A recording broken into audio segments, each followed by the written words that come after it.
Baik. Assalamualaikum warahmatullahi wabarakatuh. Mohon maaf anak-anakku kelas 11 IIK 1 dan IIK 2 karena kemarin belum sempat kita membahas terkait am dan khos. Nah, untuk itu di video kali ini ya Bu Ida akan menjelaskan terkait am dan khos dalam memahami tafsir Al-Qur'an. Itu ya. Nah, sebagaimana kita tahu, Al-Quran itu memuat pesan atau nas-nas yang menjadikan dasar sistem tasyrik atau penetapan hukum.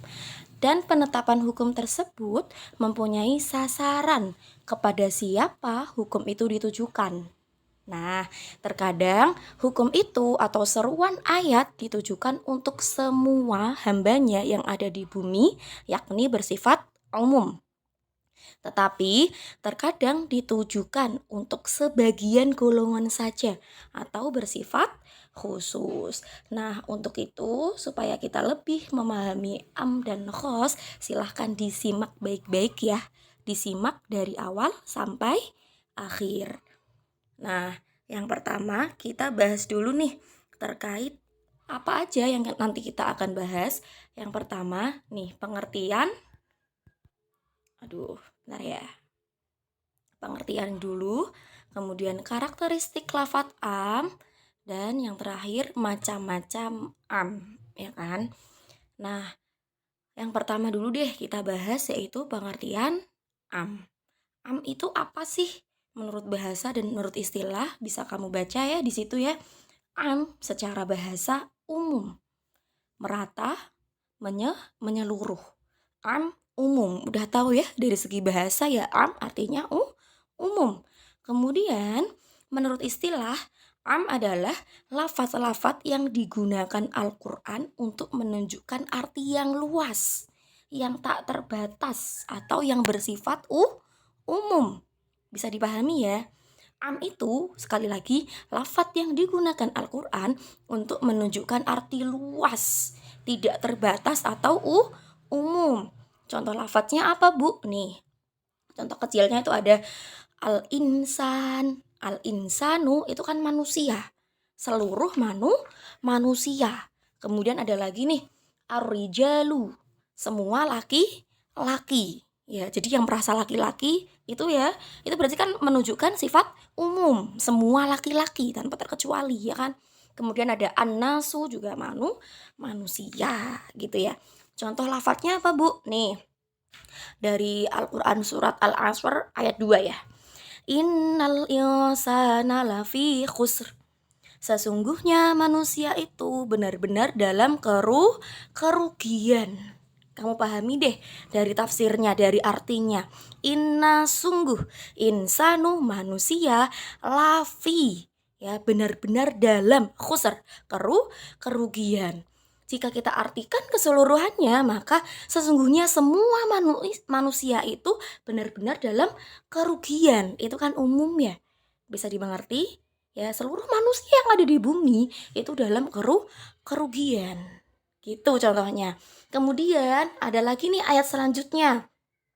Wal asri innal insana lafi khusr illal ladzina amanu wa amilus sholihat al-ayah. Nah, di situ ada selanjutnya illal ladzina kecuali. Nah, dari kata illal ladzi dan seterusnya itu udah bukan lagi am melainkan khos. Nah, nanti kita bahas ya. Sebelum itu kita bahas dulu deh karena di buku kamu itu ada pengertian am menurut para ahli ya, yaitu yaitu salah satunya ada menurut Al-Ghazali. Tuh, suatu lafadz yang dari suatu segi menunjukkan dua makna atau lebih. Ya kan? Kalau umum itu pasti satu makna. Tapi kalau kalau khos itu kan satu makna. Tapi kalau am itu adalah semuanya atau umum gitu. Jadi lebih dari dua makna atau lebih. Kalau menurut Jalaluddin As-Suyuti, lafadz am adalah lafadz yang mencakup seluruh satuan-satuan yang pantas baginya dan tidak terbatas dalam jumlah tertentu. Tidak terbatas itu menunjukkan umum.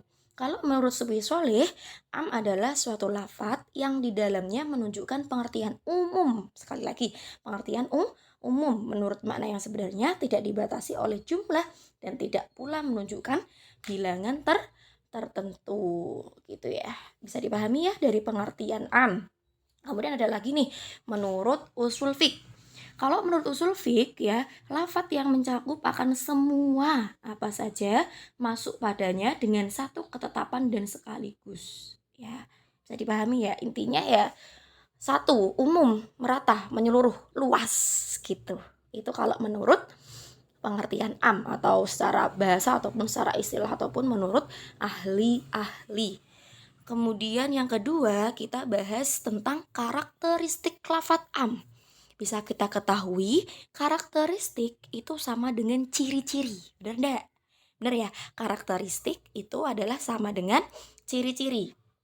Nah, karakteristik am itu ada 6. Diingat-ingat ya. Karakteristik am ada 6. Apa? Karakteristik am ada 6. Oke. Yang pertama, lafadz kullu dan jami'. Namanya ciri-ciri ya, namanya karakteristik ya, itu adalah yang menunjukkan bahwa itu lafadz am gitu loh. Bisa dipahami ya. Nah, yang pertama, ciri-cirinya apa? Lafadz kullu dan jami'. Jadi, setiap lafadz ada kata-kata kullu ataupun jami' ya, itu bisa disebut dengan am. Tetapi kembali lagi ya, kita lihat arti atau tafsirannya. Oke, karena ini kita bahas ilmu tafsir dalam Al-Quran, maka kita harus tahu dulu dong tafsirnya, gitu. Karena sudah kamu pelajari di Al-Quran hadis, itu juga membahas tentang ini ya, mufradat kata, di bahasa Arab juga sudah kalian pelajari tentang mengartikan kata. Nah, di tafsir berarti kalian sudah tahu nih arti-artinya, tinggal maksudnya bagaimana, gitu. Nanti Bu Hida jelaskan maksudnya dan apa sih artinya gitu ya. Kalian harus tahu dulu nih. Nah, yang pertama tadi apa? Lafadz kullu dan jami'. Ingat-ingat ya. Am itu yang pertama ada lafadz kullu dan jami'. Oke. Kemudian contohnya apa, Bu? Kullu ya. Kalau kullu itu ada di Al-Qur'an surat Al-Ankabut ayat 57. Kullu nafsin dha'iqatul maut. Ada kata kullu. Ya, artinya apa? Setiap atau tiap-tiap atau seluruh gitu ya. Setiap yang bernyawa akan merasakan mati.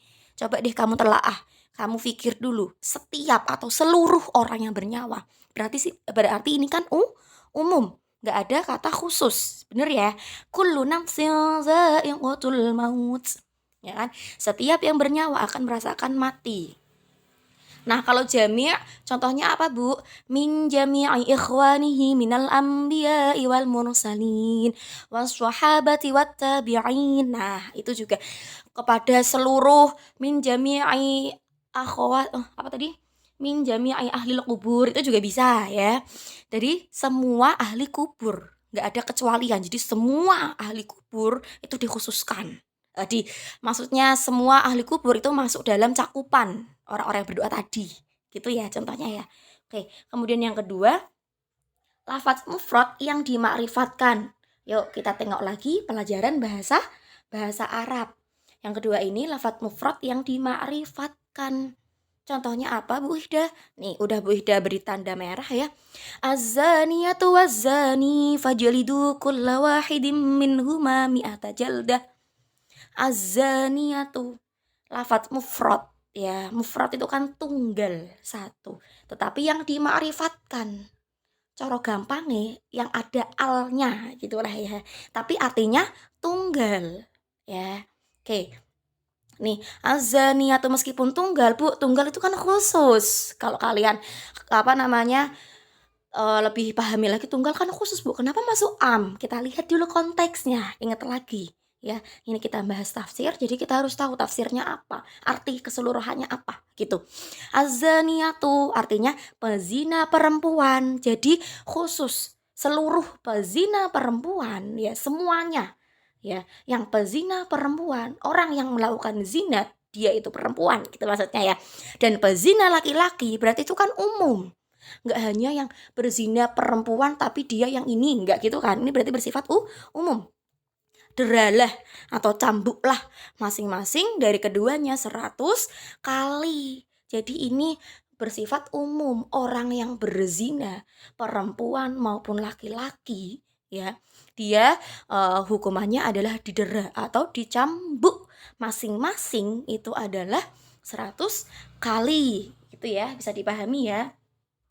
Kemudian ini juga nih ada lafadz lagi, innal insana lafi khusr. Nah, tadi yang Bu Ida jelaskan ya, sesungguhnya manusia dalam kerugian. Nah, itu kan juga al insanu, itu kan lafadz tunggal.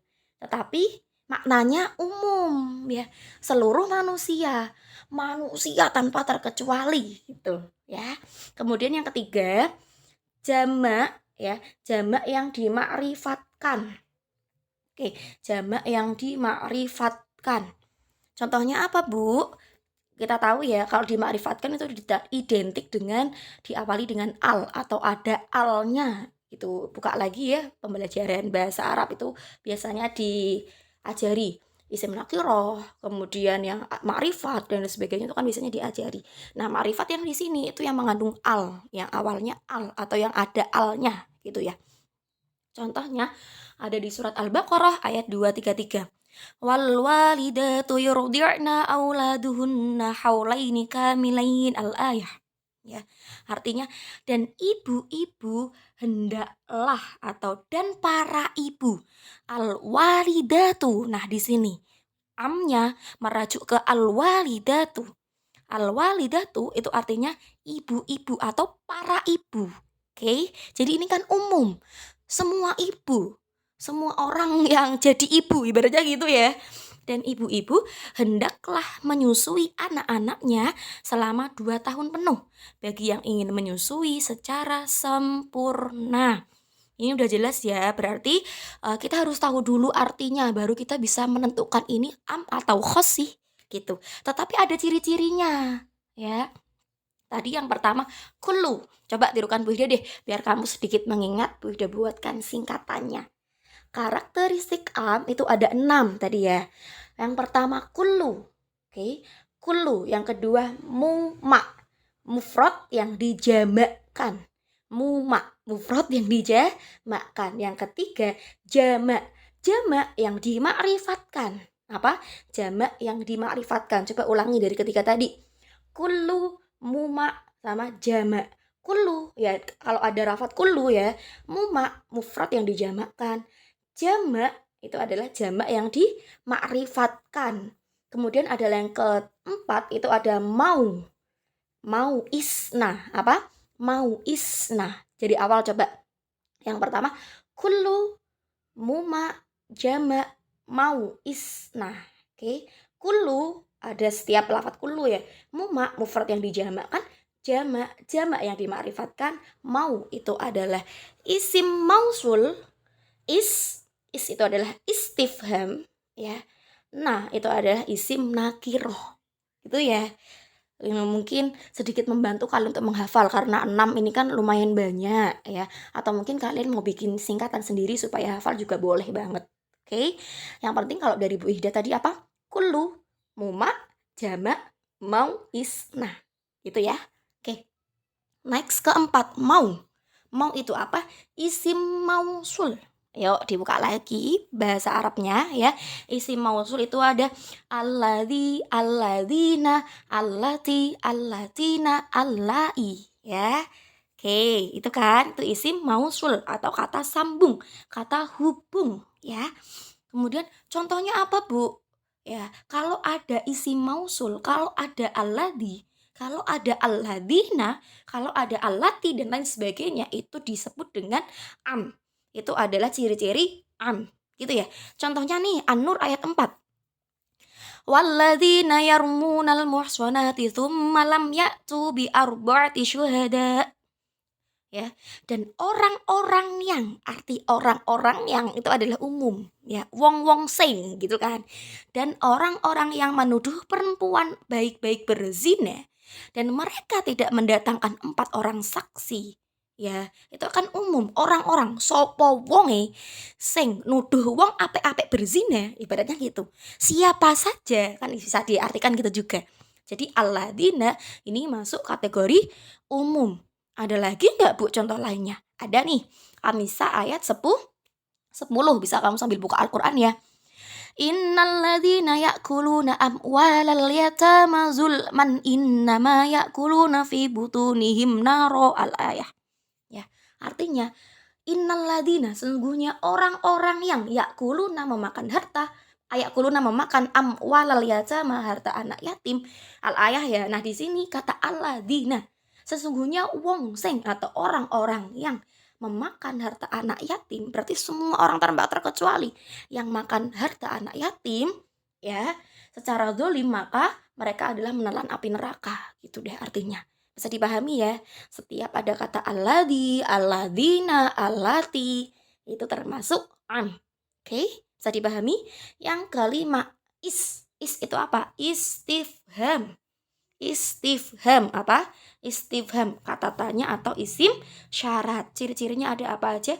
Man, mata, ma, aina gitu. Nah, contohnya apa Bu? Nih di ayat An-Nisa ayat 92. Wa man qatala mu'minan khata'an fatahriru raqabah mu'minatin wadiyatun musallamatun ila ahlihi illa ayyasaddaqu. Oke, artinya waman dan barang siapa ya, dan barang siapa qatala membunuh mukminan orang yang beriman khotoan karena tersalah, fatahriru raqabatin dan memerdekakan seorang hamba sahaya. Nah, ini kan termasuk umum toh. Sapa wonge hampir sama dengan alladzi tadi ya. Jangan bingung, pokoknya kalau ada man sapa man itu kan wong kang, ya kan? Man wong kang. Siapa, barang siapa yang membunuh, sapa wonge sing ngebunuh kan umum artinya. Ya, mengandung atau menunjuk kata-kata umum. Ya. Ma'aina itu juga termasuk istifham atau ciri-ciri am. Kemudian terakhir nakiroh. Nakiroh yang setelah lanafi atau lanahi. Bisa udah tahu ya, lanafi itu yang la artinya jangan. La itu kan ada banyak arti ya. Ada dua arti ya. Jangan atau tidak, melarang atau tidak gitu. Ya, kalau nahi itu yang melarang, sorry maaf ya. Kalau lanafi itu yang tidak, kalau lanahi itu yang melarang atau jangan gitu ya. Lanafi tidak, lanahi jangan gitu ya. Aduh, kebalik jadinya kan. Oke, next contohnya apa Bu? Wala junaha alaikum an tankihuhunna idza ataitumuhunna ujurahun, al-ayah. Dan tidak ada dosa, yuk tidak berarti masuknya lanafi. Dan tidak ada dosa bagimu menikahi mereka apabila kamu bayar kepada mereka maharnya. Ini kan juga bersifat umum ya, bisa dimengerti ya karakteristik lafadz am. Kamu gak usah terlalu ini untuk ini ya menghafal, tapi dititeni aja ya, karena ciri-ciri itu kan kita gimana sih niteninya. Yang tadi yang pertama kalau ada huruf kulu ya, kulu, ingat kulu itu pasti masuk ke am. Tapi ingat tidak semua kulu yang artinya menunjukkan umum itu termasuk am. Kemudian apa tadi? Mumak ya, mufrad yang jamak atau yang ada alnya gitu deh. Nek al artinya mufrad yaitu termasuk juga am. Nek al artinya jamak yaitu jamak yang dimarifatkan. Kemudian yang mausul alladzina tadi ya, istifham, man, mata, ma, aina dan lain sebagainya, atau isim syarat itu juga boleh. Nah, kemudian isim nakiroh itu yang ada lanya, lanafi maupun lanahi, yang melarang atau yang menidakkan. Bisa dipahami karakteristik lafadz am? Aman ya? Kalau belum paham boleh tanya di kolom komentar atau di chat pribadi ya. Kemudian yang ketiga kita bahas tentang macam-macam am. Ingat, macam-macam am ada 3. Macam-macam am ada 3. Oke. Yang pertama, coba tirukan Bu Ihda ya. Am, ini tak buat singkatan supaya kamu tahu. Am, maksudnya apa? Am, itu adalah lafadz am yang tetap pada keumumannya. Am, Bu Ihda singkat am, biar kamu ingat. Lafadz am yang tetap pada keumumannya. atau al-baqi ala umumihi, itu adalah bahasa Arabnya ya. Yang kedua, am-makhus. Apa? Am-makhus. Lafat am tetapi maksudnya khusus. Am-makhus. Am maksudnya khusus. Ingat ya, yang pertama tadi apa? Am yang umum atau am yang tetap pada keumumannya. Yang kedua, am-makhus. Am maksudnya khusus. Ingat, kalau dalam bahasa Arab, al-am al-muradu bihi al-khusus, ya. Yang ketiga, amdihus. Apa? Amdihus. Ingat-ingat ya, amdihus. Maksudnya apa? Lafat am yang dikhususkan. Lafat am yang dikhususkan. Oke, coba tirukan Bu Ida dulu. Am, macam-macam am ada 3. Apa? Macam-macam am ada 3. Pertama, am. Kedua, am-makhus. Am makhus. Yang ketiga, amdihus. Lafat am yang umum atau yang tetap pada keumumannya. Am-makhus, am yang maksudnya khusus. Yang ketiga, amdihus, am yang dikhususkan. Bisa dipahami ya, dihafalkan ya, biar kalian ingat. Oke, kita bahas kupas tuntas dulu tentang am-makhus. Am dulu. Am itu maksudnya apa sih, Bu? Am yang tetap pada keumumannya. Atau nama lainnya adalah al-baqi ala umumihi. Ya, yaitu am yang disertai qarinah yang tidak memungkinkan untuk ditaksis. Pasti am ini bersifat umum, gitu ya. Oke. Contohnya apa? Ini contoh yang paling gampang. Bu Ida udah carikan di Al-Qur'an. Al-Qur'an surat An-Nisa ayat 176. Wallahu bikulli syai'in alim. Allah maha mengetahui segala sesuatu. Tadi ingat, kuli, ada kuli. Kuli kan ciri-ciri am, ya kan? Maka ini masuk am, tapi am yang pasti umum. Umum artinya apa? Gusti Allah itu maha mengetahui segala sesuatu. Kabeh sesuatu sing ono, sing lahir maupun batin, yang zahir maupun batin, yang terlihat maupun yang tersembunyi. Kita batin aja lu Gusti Allah tahu, ya kan? Makanya ini bersifat umum, tidak khusus ya. Bisa dipahami ya, apapun yang dilakukan manusia, entah itu terlihat pada mata kepala kita ataupun tidak terlihat, itu Allah tahu. Yang kita batin atau yang kita sembunyikan sekalipun, ya kan, itu Allah tahu. Nah, ini masuk ke am yang pasti bersifat umum. Contohnya ada lain nggak, Bu? Nih ada ayat Al-Qur'an surat Hud ayat 6. Wa ma min dabbatin fil ardi illa 'alallahi rizquha wa ya'lamu mustaqarraha wa mustawda'aha kullun fi kitabim mubin. Dan tidak ada seekor binatang melata pun di bumi melainkan Allah lah yang memberikan rezekinya, ya kan? Nah, ini maksudnya apa? Ya Gusti Allah yang akan memberikan rezeki kepada seluruh hamba. Ya, meskipun dia hidup di bumi, hidup di laut, hidup di manapun, itu pasti Allah udah menjamin rizkinya. Itu kan umum ya. Kemudian yang kedua, am-makhus. Am maksudnya khusus. Bahasa Arabnya apa? Al-am al-muradu bihi al-khusus. Ingat-ingat, ini nanti Bu Ida keluarkan di PHP ya. Al-am al-muradu bihi al-khusus, ya. Am maksudnya khusus. Nah, maksudnya apa sih, Bu? Am yang disertai qarinah yang menghilangkan arti umum dan menjelaskan bahwa yang dimaksud dengan am itu adalah sebagian dari satuannya atau yang khusus, gitu ya. Nah, contohnya apa, Bu, nih? Ya, ada di Al-Qur'an surat Al-Imran ayat 173. Alladzina qala lahumun nas, yaitu orang-orang yang mentaati Allah dan Rasul. Ya, memang nih adalah Anas itu kan secara umum ya, tetapi maksudnya khusus. Yang bagaimana, Bu? Orang yang khusus, orang yang mentaati Allah dan Rasul aja. Yang tidak mentaati berarti ya enggak lagi gitu loh ya. Bisa dipahami ya. Dia am, ya. Dia umum. Kan tetap banyak toh wong sing mentaati Allah dan Rasul kan banyak, orang Islam kan banyak. Ya, tetapi ini maksudnya khusus. Bisa dipahami ya? Kemudian yang ketiga, lafat am yang dikhususkan. Lafat am yang dikhususkan atau al-am al-makhsus. Al-am yang al-am al-makhsus. Jangan ini ya, jangan terkecoh dengan kata-kata ya. Kalau al-am dan al-makhsus itu adalah am yang dikhususkan. Oke. Contohnya apa, Bu? Walillahi 'alan nasi hajjul baiti man istata'a ilaihi sabila. Dan di antara kewajiban manusia terhadap Allah adalah melaksanakan ibadah haji ke Baitullah, yaitu bagi orang-orang yang mampu. Ingat-ingat, yang mampu mengadakan perjalanan ke sana. Ingat ya, kita tahu walillahi 'alan nasi hajjul baiti man istata'a ilaihi sabila. Dan di antara kewajiban manusia, semua manusia ya, itu adalah wajib melaksanakan ibadah haji ke Baitullah. Tetapi ada ayat selanjutnya nih yang mengkhususkan atau yang dikhususkan ya, yaitu bagi orang-orang yang mampu. Nah, wong-wong sing mampu wae sing yang diwajibkan untuk haji ke Baitullah. Bisa dipahami ya. Ini umum tapi dikhususkan.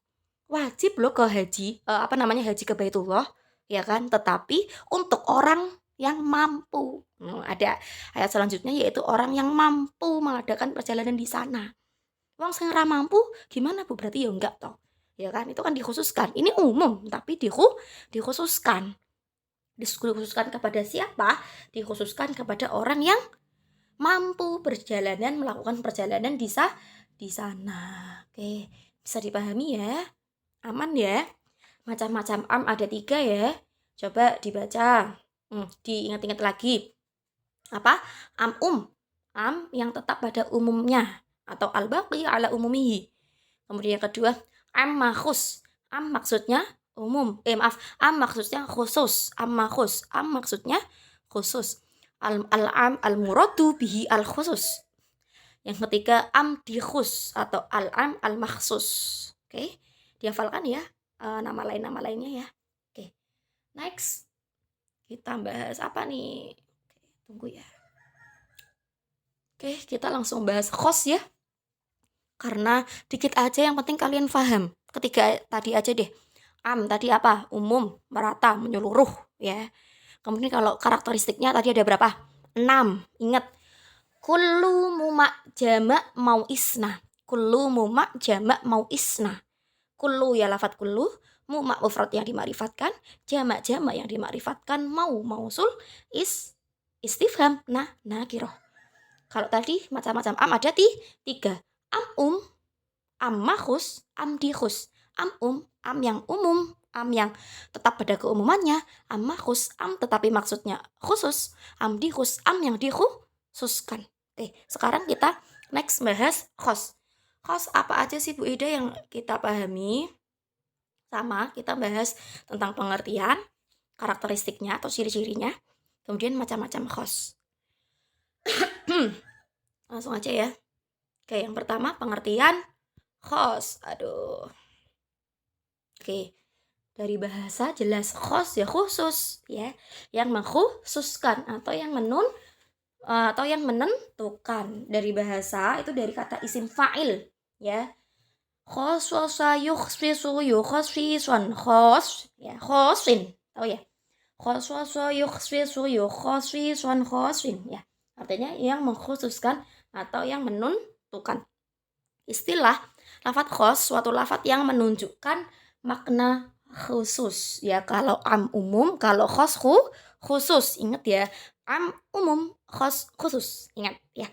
Oke, dari beberapa ulama juga mendefinisikan salah satunya menurut Manna al-Qattan ya. Lafadz khos adalah lafadz yang merupakan kebalikan dari lafadz am. Ingat, kebalikan dari lafadz am. Am umum ya khos berarti khusus gitu aja. Yaitu ya yang tidak menghabiskan semua apa yang pantas baginya tanpa ada pembatasan ya. Tuh, itu menurut pengertian khos. Ingat aja khos ya khusus sudah gitu, atau kebalikan am itu menurut Manna al-Qattan. Oke? Bisa dipahami ya. Next, kemudian kita bahas karakteristik lafadz khos.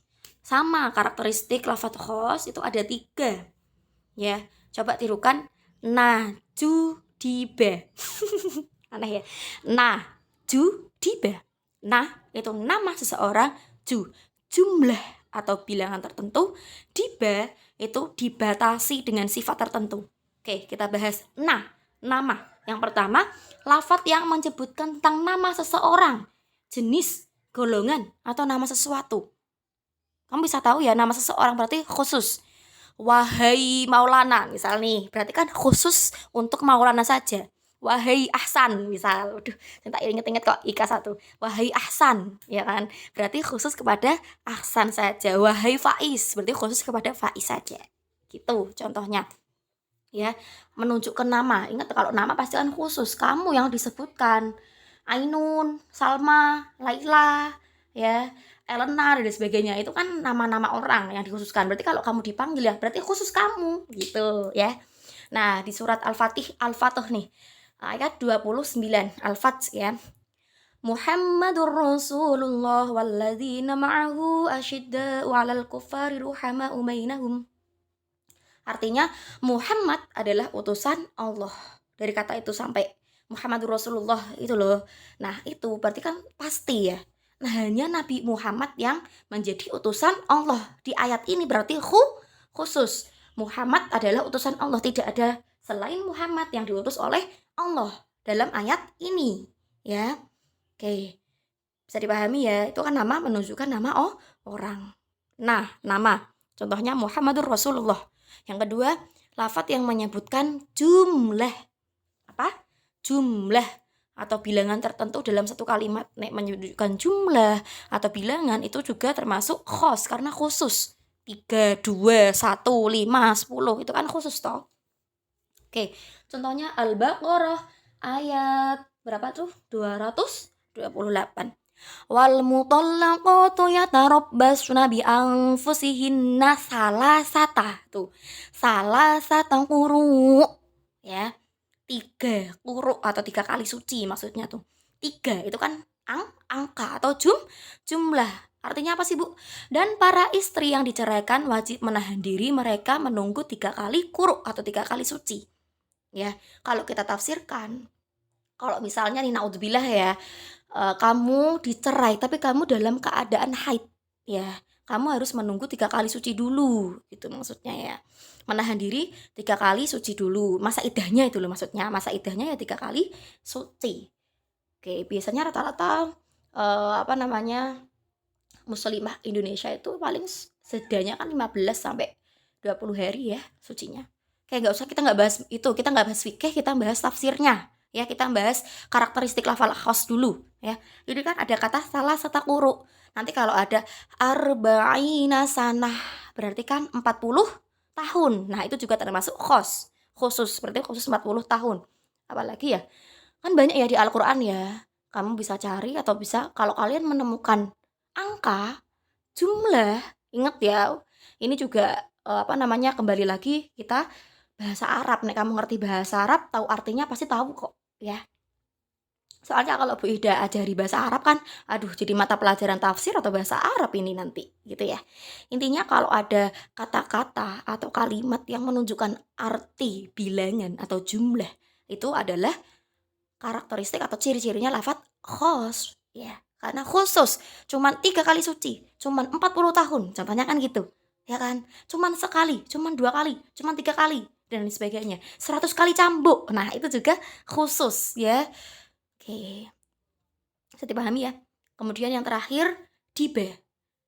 Tadi singkatannya apa? Naju diba. Diba yaitu lafadz tersebut dibatasi dengan sifat tertentu atau diidhofahkan. Terdapat dalam Al-Quran surat apa nih? An-Nisa ayat 92. Wa ma kana lil mu'minin ay yaqtula mu'minan illa khata'an wa man qatala mu'minan khata'an fa tahriru raqabatin mu'minah. Kita tahu artinya ya. Dan barang siapa yang membunuh seorang mukmin karena tersalah, maka hendaklah ia memerdekakan seorang hamba saya yang beriman. Loh, maksudnya apa, Bu? Dibatasi sifat tertentu yang mana, Bu? Nah, sekarang dengarkan. Lafadz itu loh yang terakhir, raqabatim mu'minah. Ingat, raqabatim mu'minah ya. Itu adalah hamba saya yang beriman. Nah, dalam ayat tersebut merupakan lafadz khos. Khusus ya, karena hamba saya yang beriman, budak yang beriman. Memang ada, Bu, budak yang tidak beriman? Ya ada dong. Makanya rokobatim mukminah ini termasuk khusus, lafadz khusus, dikhususkan kepada budak yang beriman aja gitu. Bisa dipahami ya? Karena menunjukkan pada jenis tertentu, yaitu budak yang beriman gitu. Oke, karakteristik lafadz khos ada berapa? Ada 3. Yang pertama, nama seseorang. Jumlah. Dibatasi sifat tertentu. Ini kan dibatasi toh. Dibatasi dengan rokobatim mukminah. Oh, ternyata wajib memerdekakan budak yang bagaimana? Yang beriman gitu loh. Berarti nggak semuanya budak. Memang benar nggak semuanya budak, tapi yang beriman. Oke. Kemudian kita bahas tentang mukhassis. Macam-macam mukhassis ya. Oke, mukhassis ini gampang banget, cuma ada 2 ya. Coba tirukan saya. Mutaswil bersambung. Apa? Mutaswil bersambung. Dan yang kedua, munter. Ingat ya, munfaswil terpisah. Mutaswil bersambung. Munfaswil terpisah. Kalau mutaswil itu bersambung. Munfaswil itu terpisah. Itu ya. Oke. Next. Yang pertama, mutaswil bersambung. Artinya mutaswil itu adalah bersambung. Maksudnya apa sih, Bu? Ya. Apabila makna satu dalil yang mengkhususkan berhubungan erat atau bergantung pada kalimat sebelumnya. Kalau kalian nonton drakor deh, itu kan ada yang seri-serian ya, bersambung. Kalau bersambung itu kan pasti ada hubungannya dengan part sebelumnya atau pada episode ya, episode sebelumnya ya kan. Kalau bersambung pasti ada kaitannya dengan sebelumnya. Sama kalau mutaswil bersambung, maknanya pasti berhubungan erat atau bergantung pada kalimat sebelumnya. Itu namanya bersambung gitu. Bersambung, tahu ya kata-kata bersambung kalau kamu nonton film. Bersambung, kalau kamu lanjutannya pasti berkesinambungan atau bergantung pada film sebelumnya atau episode sebelumnya gitu kan. Itu arti dari bersambung. Oke. Kemudian yang kedua, nanti tak kasih tahu ciri-cirinya muttasil itu bagaimana, munfasil itu bagaimana. Kita tahu dulu sih, muttasil itu bersambung. Ya, atau apabila makna tadi udah dijelaskan beda ya. Kemudian yang munfasil sekarang. Munfasil itu terpisah, munfasil terpisah ya. Artinya apa? Dalil umum atau makna dalil yang sama dengan dalil masing-masing berdiri sendiri. Terpisah ya berdiri sendiri ya. Aku dan kamu sudah berpisah, widih. Kan udah sendiri-sendiri, udah kita jalani sendiri-sendiri masing-masing aja, ya kan. Berarti tidak ada kaitannya sama sekali. Tapi kalau bersambung ada kaitannya. Kalau terpisah ya memang terpisah, udah nggak ada hubungannya lagi gitu loh. Tahu ya, berdiri sendiri. Oke, paham ya? Itu terpisah, tidak berkumpul ya, tapi terpisah gitu, nggak ada kaitannya. Oke, supaya lebih jelas Bu Ida kasih tahu nih ciri-ciri mutasil itu yang bagaimana sih Bu. Nih, mutasil atau bersambung itu ciri-cirinya ada 5 ya. Pesyapem inilah kamu bikin singkatan sendiri ya sampai sendiri loh. Pesyapem sigan ruh pengecualian bersambung. Namanya bersambung pasti ya ada kalimat selanjutnya, pengecualian atau huruf istisna ya. Tak jelaskan satu-satu dulu. Pengecualian itu contohnya apa Bu nih? Wa ulaika humul fasiquna illal ladzina tabu mim ba'di dzalika wa aslahu. Nah, ciri-cirinya kalau pengecualian itu pasti ada kata ilahnya, kecuali ya kan? Pasti ada ilah. Contoh lain yang tadi Bu Ida jelaskan juga, wal asri innal insana lafi khusrin illal ladzina amanu. Kalau kita sebut itu memang ilah itu khos ya, khosnya masuk ke mutaswil. Ingat ya, mukhassis mutaswil ya, yaitu yang bersambung. Kecuali kan ada selanjutnya toh. Nah, ini artinya mereka itulah orang-orang yang fasik. ya kan? Kecuali mereka yang bertaubat, tabu, mereka yang bertaubat. Setelah itu memperbaiki dirinya. Nah, bisa dipahami ya, kata kecuali ini loh, ya, yang menunjukkan mutasil atau bersambung. Kemudian yang syarat. Kalian tahu syarat? Syarat fiil syarat. Jika aku duduk, maka kamu duduk. In adkhul in tadkhul adkhul. Jika kamu duduk, maka duduk. Kayak gitu loh. Kata-kata yang berkesinambungan. Ya, itu pasti ada kata nih. Biasanya itu ada misalnya man atau fa. Jika bla bla bla bla, maka bla bla bla bla. Jika saya mencintaimu, maka kamu terima. Contoh kecil kayak gitu loh. Ada jika makanya itu biasanya syarat, ya. Ada jika makanya berarti cirinya itu ada man ataupun fa. Tapi tidak semuanya ya. Kita lihat artinya.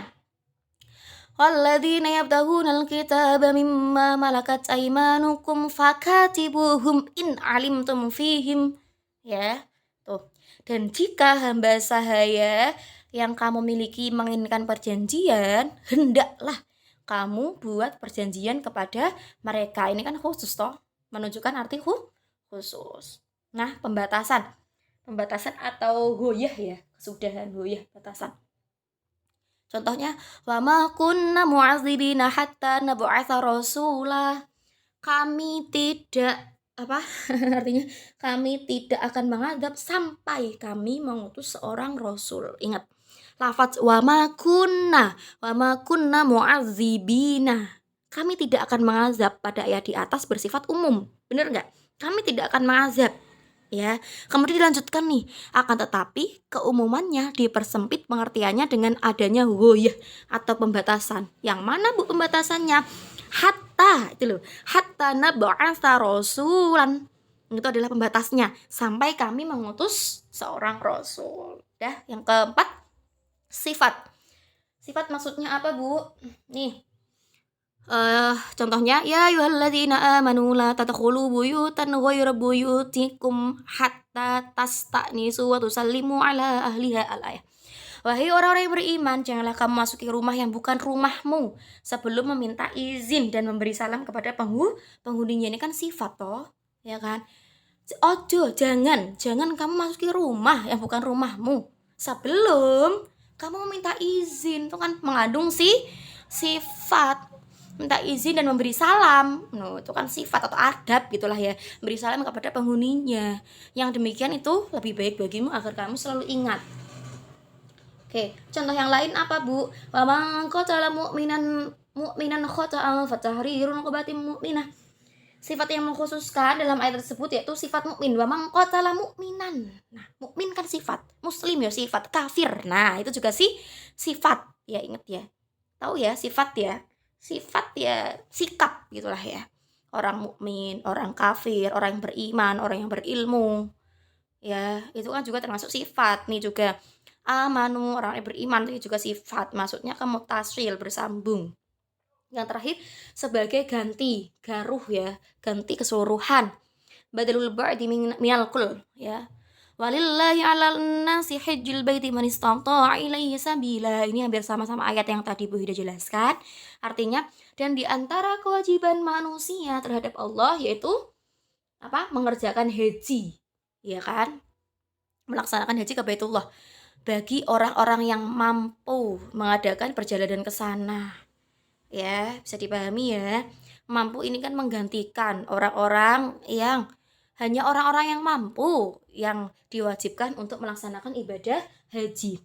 Lafaz man dan sesudahnya pada ayat tersebut mengkhususkan keumuman sebelumnya. Maksud gak maksudnya?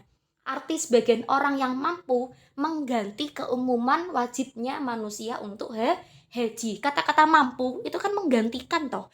Menggantikan tidak semua orang wajib loh, hanya yang mampu aja gitu. Bisa dipahami ya, emang agak sedikit rumit ya, tafsir emang susah. Tapi kalau kita belajar sedikit-sedikit, insya Allah kita paham kok. Titeni aja atau niteni itulah. Next.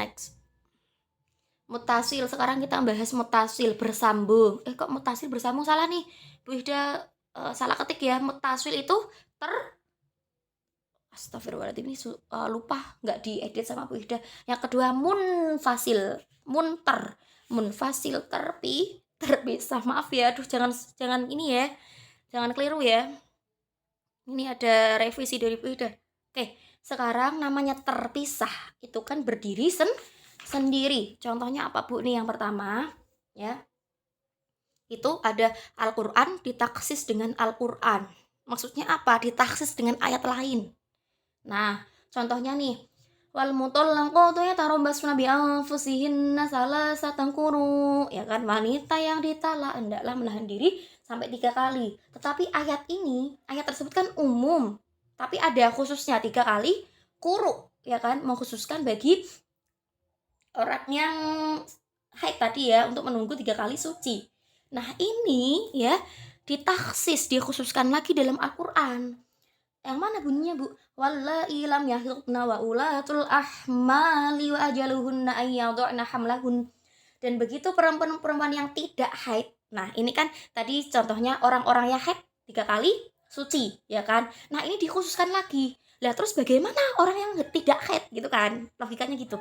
Nah, orang-orang yang tidak haid ya, dan perempuan-perempuan yang hamil, waktu iddah mereka adalah sampai mereka melahirkan. Nek hamil berarti ya sampai melahirkan gitu. Ini adalah Al-Quran ditaksis dengan Al-Quran. Kemudian yang kedua, ayat Al-Quran ditaksis dengan sunnah. Ayat Al-Quran ini umum, tetapi dikhususkan oleh sunnah Rasul ya, atau hadis Rasul gitulah ya. Contohnya, yusfikumullahu fi auladikum lidzakari mithlu haddil unsayain ya. Allah mensyariatkan bagimu tentang pembagian waris ya, yusfikumu, waris untuk anak-anakmu, yaitu bagian seorang anak laki-laki sama dengan bagian 2 anak perempuan atau 1:2. Ayat tersebut kan masih umum ya toh. Nah, ditaksis nih sama sama sunnah Rasul ya, atau hadis gitu. Ditaksis dengan hadis apa Bu? Nih, la yurithul muslimul kafiru walal kafiril muslim. Tidak boleh mewarisi seorang muslim pada seorang kafir, dan tidak boleh juga kafir pada muslim. Contoh nih, ada misal nenek kamu itu muslim ya kan, naudzubilahnya kamu murtad atau pindah agama jadi kafir. Nenek kamu tadi sugih banget ya, kaya raya ya kan. Nah, waktu pembagian waris kamu nggak dapet karena kamu udah murtad, bukan orang muslim lagi. Nah, ini kan dikhususkan, ditaksis dengan sunnah. Nggak ada di Al-Quran tapi dijelaskan di hadis gitu. Bisa dipahami ya? Aduh kakinya. Yang ketiga, sunnah dengan Al-Quran. Nah, contohnya ya, ini ada hadis Bukhari Muslim, Allah tidak menerima sholat di antara kamu bila masih berhadas hingga berwudu hatta yaqwadu, ya kan. Nah, ini ditaksis dengan ayat Al-Quran nih yang berbunyi, wa in kuntum marudha aw ala safarin aw jaa ahadum minkum minal ghaiti aw lamastumun nisa. Ya kan? Nah, tadi kan hadisnya itu kan Allah nggak nerima loh bagi kamu orang yang berhadas hingga kamu berwudu. Tapi ditaksis, dan jika kamu sakit dikhususkan. Ora popo nek kamu sakit, ya kan? Jika kamu sakit atau dalam musafir, au ala safarin, atau kamu lagi dari tempat buang air, atau kamu telah menyentuh perempuan, kemudian kamu tidak mendapatkan air, misal nggak ada air, nggak apa-apa, bertayamum dengan tanah yang bersih. Ini kan pengkhususan toh.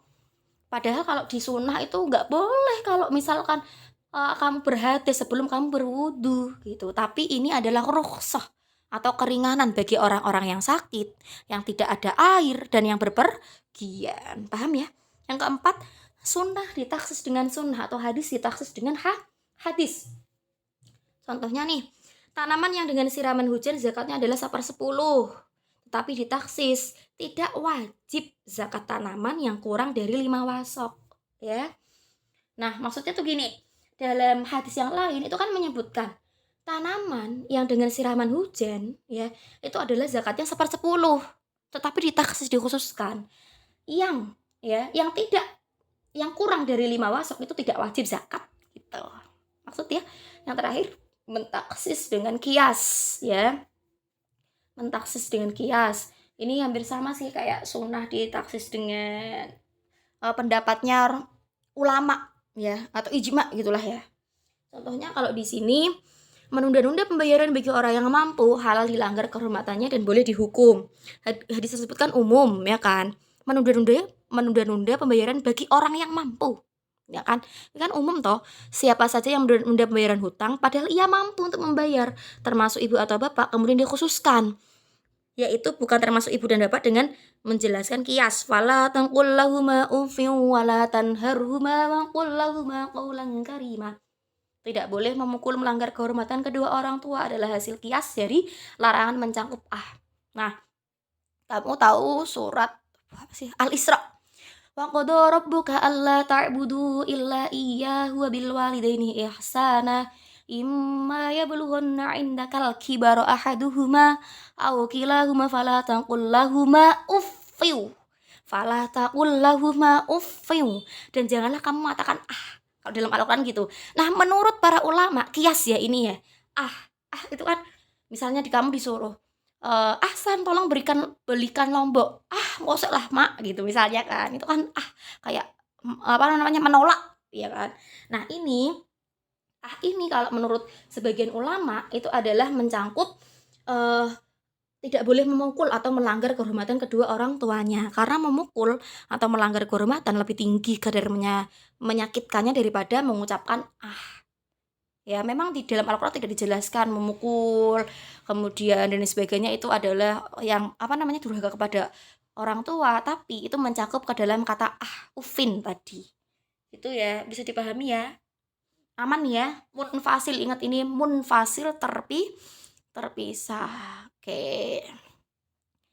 Oke, kalau ada pertanyaan boleh bertanya ya di kolom komentar ataupun di chat pribadi. Bu Ihda rasa cukup ya, semoga penjelasan Bu Ihda ini didengarkan sampai akhir ya. Udah effort buat video dan sebagainya. Kalau nggak dengarkan ya gimana. Oke, mohon didengarkan atau disimak sampai akhir. Terima kasih anak-anakku semua atas pengertiannya, pemahamannya, atas perhatiannya. Bu Ihda ucapkan terima kasih. Semoga kalian semua dipermudah dalam mencari ilmu ya, dan dijadikan ilmu yang manfaat berkah dunia akhirat. Saya akhiri, wallahul muwaffiq ila aqwamit thoriq. Wassalamualaikum warahmatullahi wabarakatuh.